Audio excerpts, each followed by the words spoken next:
Inflasi medis atau inflasi kesehatan terus meningkat setiap tahunnya secara global, tidak terkecuali di Indonesia. Hal ini berimbas pada aturan OJK yang akan menerapkan co-payment alias nasabah asuransi swasta akan menanggung minimal 10% dari biaya rumah sakit. Dan untuk membahasnya sudah hadir bersama saya di studio CNN Indonesia, Ibu Amira Ganis, founder Rumah Sakit Brawijaya sekaligus pemerhati medis. Assalamualaikum Ibu Amira, apa kabar? Selamat sore, Waalaikumsalam Ayu. Baik, baik, baik. Terima kasih banyak sudah meluangkan waktu Ibu sore hari ini. Terima kasih diundang di sini juga. Sama-sama. Ibu, kita akhir-akhir ini sangat sering mendengar istilah inflasi medis dan banyak masyarakat yang kontra karena berimbas pada aturan OJK tentang co-payment, konsep pembayaran co-payment ini. Tapi kita ingin membicarakan dari dasar dulu Bu sebenarnya. Inflasi medis ini untuk masyarakat awam yang belum memahami apa sebenarnya? Inflasi medis itu sebenarnya ya prinsip atau sederhananya adalah adanya kenaikan biaya medis. Nah, tapi apa sih unsur di balik itu? Unsur di balik itu memang yang paling dominan adalah tentunya pasca pandemi ya, di mana kesadaran masyarakat terhadap kesehatan itu tinggi, tapi di saat itu juga dibarengi dengan adanya banyaknya isu-isu lain yang muncul. Misalnya secara global memang ada kenaikan bahan baku, biaya bahan baku itu juga mempengaruhi. Lalu juga tentunya inflasi currency itu mempengaruhi.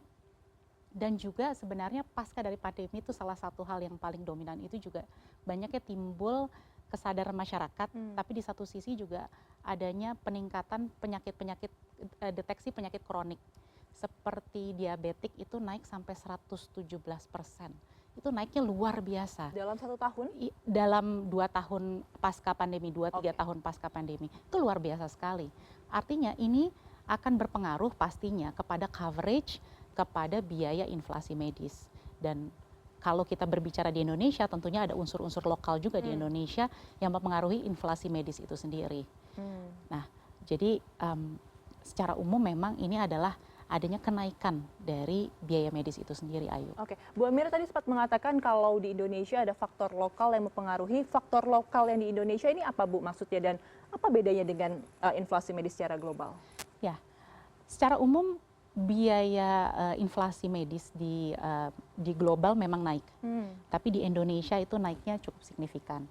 Kenapa sih faktornya secara lokal yang berbeda selain adanya pasca pandemi semua negara juga mengalami ya. Tetapi kalau di Indonesia secara khusus memang ada isu-isu lokal. Isu-isu lokal yang ada di Indonesia itu adalah bahwa yang terpengaruh ternyata komponen cost di Indonesia untuk biaya medis itu masih 80% itu impor. Jadi biaya obat itu masih bahan dasarnya impor. Alat medis hampir 90% impor posisinya. Jadi pasti berpengaruh pada currency fluktuasi yang ada di global market. Lalu isu lokal sendiri kalau kita bicara di Indonesia adalah rasio daripada praktisi SDM yang medis dengan jumlah populasi. Seperti kita tahu kalau di standarnya WHO kita bicara 1:1000 ya dari populasi. Indonesia itu masih di bawah setengahnya. Jadi kalau nggak salah terakhir tuh 0,47 per 1000 populasi. Belum lagi kalau kita bicara di luar Pulau Jawa. Nah itu pasti mempengaruhi cara kerja rumah sakit dalam memberikan insentif, ekstra cost kan berarti ya. Itu isu-isu lokal. Lalu hal lainnya adalah akibat dari cara style daripada spending power-nya juga di Indonesia yang masih overutilisasi dari klaim. Nah ini juga kan style daripada konsumen kita yang kalau nggak salah klaim rasio asuransi itu sampai di atas 100% posisinya. Jadi itu cukup besar berpengaruh. Di satu sisi lain ada disrupsi teknologi nih di industri rumah sakit, banyak teknologi yang masuk. Rumah sakit harus investasi ini di teknologi. Itu require juga kebutuhan extra cost lah kalau kita bisa bicara. Extra investment kalau kita bisa bicara ya, tetapi jangka pendeknya kan pasti ada extra cost. Jadi kira-kira isu-isu lokal itu sih yang ada. Oke, Ya. baik Bu Amira. Jadi kalau kita membicarakan mengenai inflasi medis ini seperti Ibu bilang global pun mengalami bukan hanya di Indonesia, tapi kita memiliki faktor-faktor lokal begitu ya. Katakanlah dari beberapa tahun terakhir peningkatan presentasinya seperti apa sih? Karena kan tadi sempat disebutkan juga bahwa ini di atas inflasi umum ya, peningkatan inflasi medis. Presentasinya seperti apa, Bu? Kalau bicara secara Indonesia dari tahun 2024 yang saya lihat itu sekitar sampai dengan 12% itu kenaikan secara umumnya. Tapi dalam beberapa hal ada beberapa tarif-tarif tertentu itu bisa up to 25% Oke. kenaikannya. Jadi Oh. memang ada varian jenis-jenisnya juga ya dari sisi inflasi dan itu terasa sekali sih. Berarti ini kan dari sudut pandang rumah sakit ya, cost-nya akan sangat membengkak dengan Betul. inflasi yang hingga mencapai 25% tadi bahkan begitu. Iya. Bagaimana strateginya, bagaimana cara bisa menghadapi hal ini? Kalau dari strategi rumah sakit, itu rumah sakit banyak melakukan solusi-solusi disrupsi yang dilakukan ya. Jadi banyak melakukan mencoba cost allocation efisiensi, lalu juga mencoba mengatur alur proses agar lebih efisien, mencoba mendigitalisasi lah sebagaimana mungkin agar digitalisasi proses itu terjadi. Banyak rumah sakit juga yang melakukan penerapan pengetatan protokol kesehatan atau menertibkan namanya istilahnya clinical pathway. Clinical pathway itu juga merupakan salah satu solusi agar adanya standarisasi yang lebih tertib, lebih mudah diukur, dan lebih bisa dipertanggungjawabkan. Bisa dijelaskan clinical pathway itu seperti apa, Bu? Kalau di medis itu umum ya, jadi ada istilahnya seperti apabila menemukan symptoms apa, maka langkah apa yang harus diambil, diagnosa apa yang harus diambil. Nah, hal-hal ini kalau di Indonesia penerapan ini adalah sifatnya berdasarkan konsensus daripada klinisnya ya, ahli-ahli klinisnya. Nah, hari ini saya harap ke depannya hal ini bisa menjadi konsensus yang lebih merata di Indonesia sehingga konsensus sama. Kalau sekarang tuh masih ada versi rumah sakit A, masih ada versi dokter B, jadi masih ada konsensus yang seperti itu yang sehingga secara komponen costing, alur itu masih ada fluktuasinya.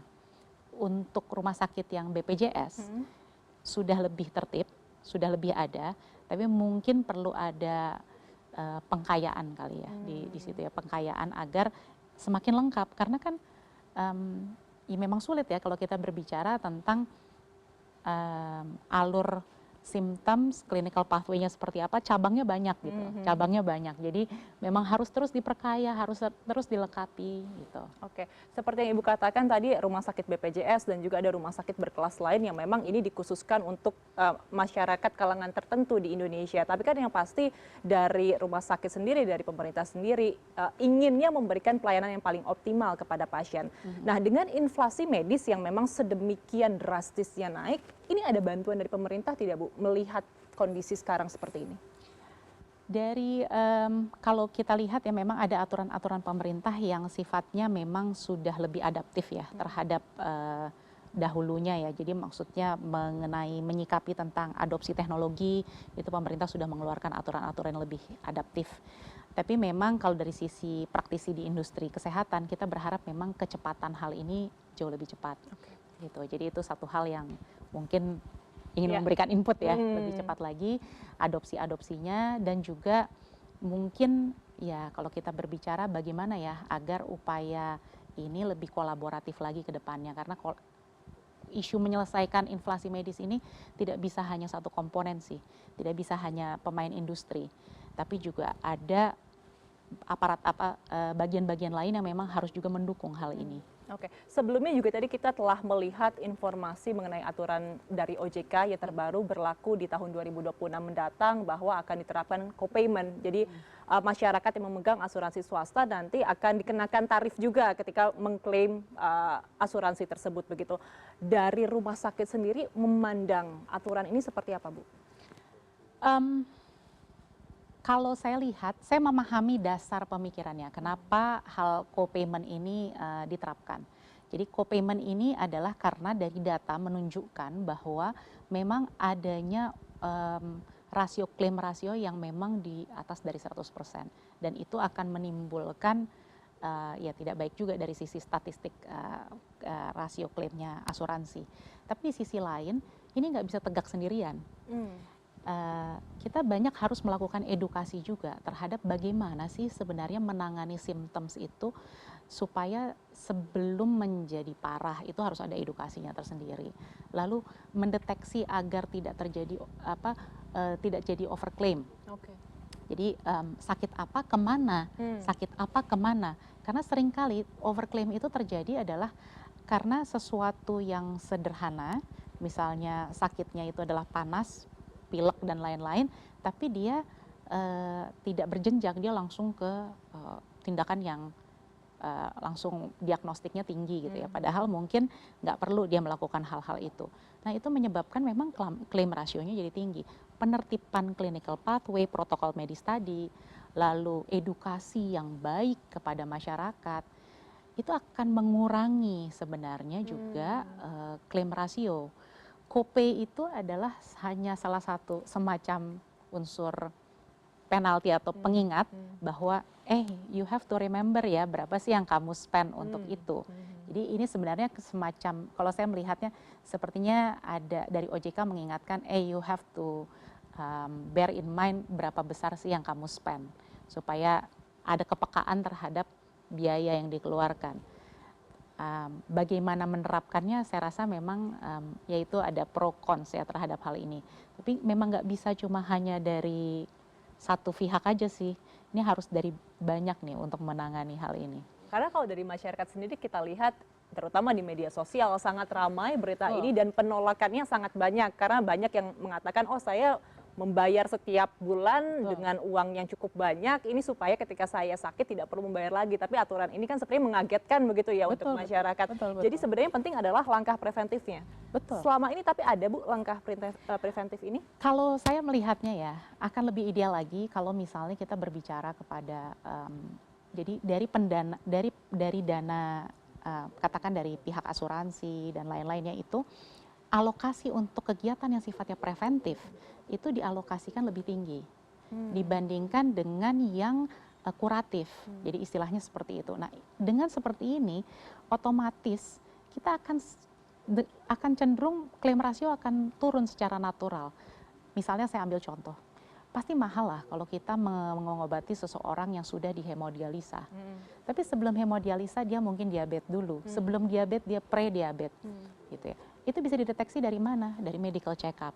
Kalau melakukan medical check-up rutin, perubahan lifestyle, baru deh hal-hal ini. Dan jauh lebih murah seperti itu. Di beberapa negara yang saya tahu, yang punya isu misalnya kita ambil contoh diabetes gitu ya. Mereka melakukan banyak insentif bagi masyarakatnya untuk care terhadap hal-hal ini. Malah dari pihak asuransinya melakukan pembayaran istilahnya